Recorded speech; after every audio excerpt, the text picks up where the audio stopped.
आप सभी भाई बहनों का आध्यात्मिक ज्ञानात्मक चैनल की ब्रेकिंग आध्यात्मिक न्यूज ज्ञान कक्षा में एक बार फिर स्वागत है। आज का प्रश्न कुछ ब्रह्म मुहूर्त से संबंधित स्थितियों पर उठाने जा रहे हैं। अक्सर हमारी चर्चाओं में देखिए बार बार कहा जाता है ब्रह्म मुहूर्त में उठो, ब्रह्म मुहूर्त में उठो। और हमारी तो सुबह की जो कक्षा का नाम ही ब्रह्म मुहूर्त उपदेश ज्ञान कक्षा है। शाम की हमारी देखिए संध्या बेला ज्ञान कक्षाएं होती है। और उसी से संबंधित ही हमारी देखिए ब्रेकिंग आध्यात्मिक न्यूज ज्ञान कक्षा में भी कुछ हम एक विशेष स्थितियों पर, कुछ कथनों पर एक विशेष प्रकाश डालते हैं, ताकि आपके हमारे जीवन में देखिए सात्विक स्थितियां मजबूत हों।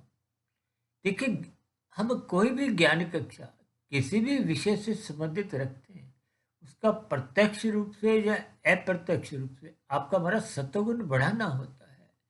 सत्वगुण जितना जितना विकसित होगा, मजबूत होगा, उतना उतना परमात्मा से जुड़ने में आपको में आसानी होती है। जबकि रजोगुण की स्थितियां संसार से जुड़ती हैं, परमात्मा से विमुख करती हैं, और संसार से जोड़ते जोड़ते मनुष्य को तमोगुण में कब कितने स्तर पर गिराने लगती हैं। कानून का भी मनुष्य उल्लंघन करता हुआ हिचकता नहीं है, और शास्त्र विरुद्ध कब कितने पाप कर्म कर जाता है, मनुष्य को इसका बोध नहीं रहता। देखिए, कानून का उल्लंघन करने में तो लगभग हाथों हाथ या कुछ दिनों में या कुछ महीनों में कहीं ना कहीं पकड़े जाने पे उसके दुख रूपी परिणाम भुगतने होते। लेकिन परमात्मा की जो व्यवस्था में तमोगुणी स्थितियां हैं, कर्मफल सिद्धांत के अंतर्गत जो मिलने वाले दुख हैं, उन दुखों को मनुष्य जल्दी से समझता नहीं, उनको तो वजन देता ही नहीं, क्योंकि वो प्रत्यक्ष रूप से आपके हमारे जीवन में जल्दी से दुख लाते हैं। अक्सर हम बार बार कहते हैं ब्रह्म मुहूर्त में उठो, ब्रह्म मुहूर्त में देखिए ज्ञान की, यूं कहो कि ब्रह्म मुहूर्त समय विशेष में सात्विक स्थितियां या ज्ञान सब जगह बिखरा होता है।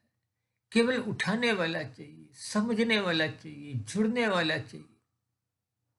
जबकि राजसी स्थितियों में मनुष्य को बहुत प्रयास करने पे भी सत्वगुण बहुत ही आंशिक रूप में मिल पाता है।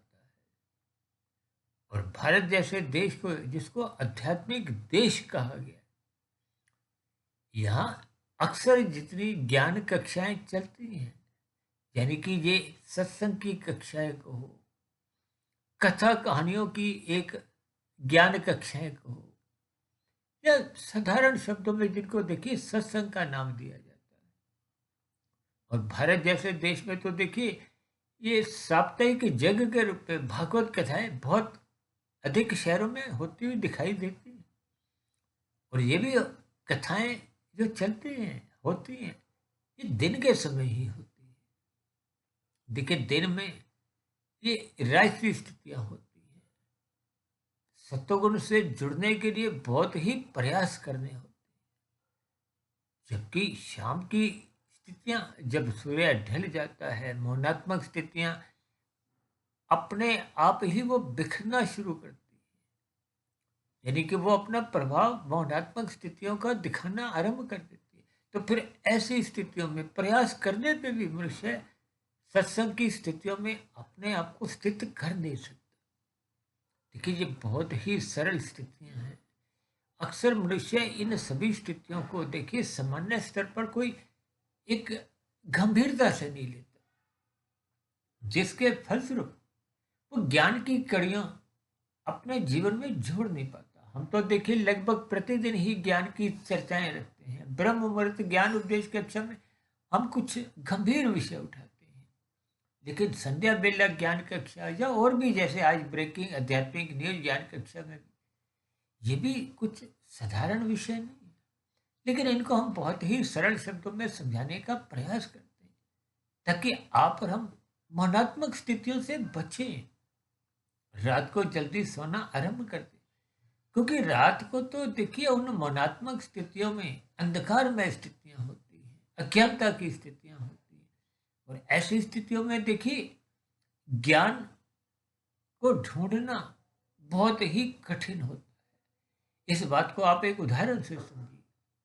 देखिए आप सिनेमा हॉल में जब जाते हो फिल्म देखने, हालांकि हम देखिए इन सिनेमाओं को या मनोरंजन की स्थितियों को कोई महत्व नहीं देते, लेकिन उदाहरण क्योंकि यहाँ स्पष्ट शब्दों में आपको जल्दी समझ में आ जाएगा, इसलिए उदाहरण में ऐसी स्थितियों पर हम एक चर्चा रखने जा रहे हैं। देखिए जब भी आप सिनेमा हॉल में या कहीं भी अंधकार में स्थितियों में प्रवेश करते हो, तो जब तक टॉर्चमैन कोई ऐसा प्रकाश नहीं करता तो आप अपनी सीट तक पहुंच नहीं पाते। देखिए ये बहुत ही, क्योंकि प्रकाश और ज्ञान एक ही स्थिति है। भौतिक स्तर पे आपको हमें प्रकाश चाहिए और मानसिक स्तर पे आपको हमें ज्ञान रूपी एक प्रकाश चाहिए। कहते हैं ना ज्ञान का दीपक भीतर जला। हमने तो कुछ दिन पहले देखे दीपावली पर्व गया था, उस पर भी ज्ञान संदेश में यही समझाया था कि मनुष्य स्थूल शरीर के स्तर पर ही कितने ही प्रकाश में स्थितियां करता है। कितने ही देखिए आप बल्ब मोमबत्ती दिए और भी देखिए आजकल तो विद्युत बिजली के कितने ही उपकरण हैं, लेकिन मन के भीतर ज्ञान का दीपक तो झलकता ही नहीं। तो फिर ऐसी स्थितियों में भारी स्तर पर देखिए एक दो रोज की दिवाली आपको में कुछ खुशियां देती है, लेकिन मानसिक स्तर पर तो अज्ञानता की स्थितियां बने रहने के कारण जीवन भर फिर भटकाव की स्थितियां बनी रहती है। कि ऐसी सभी स्थितियों को जब तक आप गंभीरता से नहीं लेते, इसलिए हम बार बार कहते हैं ब्रह्म मुहूर्त में उठो। ब्रह्म मुहूर्त में उठने से ज्ञान का जो एक स्थिति है, देखिए जब आपको स्थूल शरीर के स्तर पर एक स्वास्थ्य का लाभ मिलता है और इसी तरह सूक्ष्म शरीर के स्तर पर आपको हमें ज्ञान में स्थितियां मिलती हैं। ये ज्ञान में स्थितियां ही फिर कारण शरीर में शुभ संस्कार बनाती हैं, और शुभ संस्कार आपके हमारे जीवन में कारण शरीर में जितने स्तर पर बनते जाते हैं, वही तो आपके हमारी आत्मा पर जो अज्ञानता की स्थितियां, ये मौनात्मक स्थितियां, ये संसारी विषय भोगों की जो वासनाओं का जो एक मैल रूपी परत चढ़ चुकी है, जो आपके हमारे ज्ञान को आवृत कर चुकी है, वो सहज ही कमजोर पड़ने लगती है, हटने लगती है, समाप्त होने लगती है। शास्त्रों में बुरे संस्कारों को दग्ध होना को ही एक विशेष स्तर पर उसको एक शुभ स्थिति समझाया। लेकिन जब प्रकाश आएगा, शुभ संस्कार बनेंगे, तो बुरे संस्कार अज्ञानता अंधकार हटता है। तो फिर आत्मा मूल स्वरूप में आत्म स्वरूप में स्थित हो जाती है, और आत्मा का तो परमात्मा का पहले से ही सजाती है स्मृति।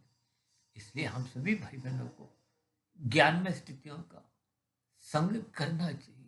जैसे मैं अभी उदाहरण दे रहा था ना, देखिए सिनेमा हॉल में तो जब टॉर्चमैन उस प्रकाश की रोशनी द्वारा आपको सीट तक पहुंचाता है, इसी तरह गुरु भी देखिए ज्ञान रूपी दीपक आपके मन बुद्धि के स्तर पर जलाता हुआ आपको परमात्मा रूपी एक परम सत्ता से मिलवाता है।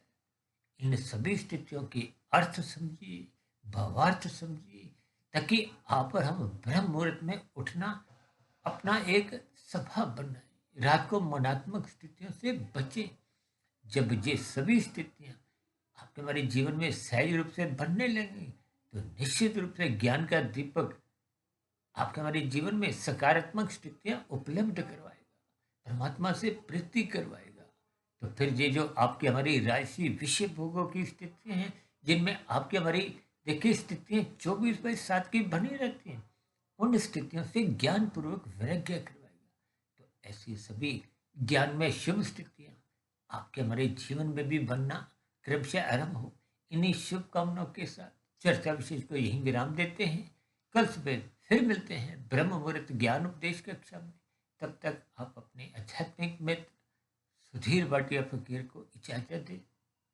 फिर भी वीडियो संबंधित कोई बात आपको समझ नहीं आई हो, कोई मेरी कही गई बातें आपको तर्क संगत सही नहीं लगी हो, या कही गई बातों पर आपकी किसी भी प्रकार की कोई आपत्ति हो, शिकायत हो, तो आपके प्रश्नों का, सुझावों का और शिकायतों का नीचे दिए गए कमेंट्स बॉक्स पर सदा ही स्वागत है। इस चर्चा विशेष को ध्यानपूर्वक, धैर्यपूर्वक, गंभीरतापूर्वक सुनने के लिए आप सभी भाई बहनों का बहुत बहुत धन्यवाद।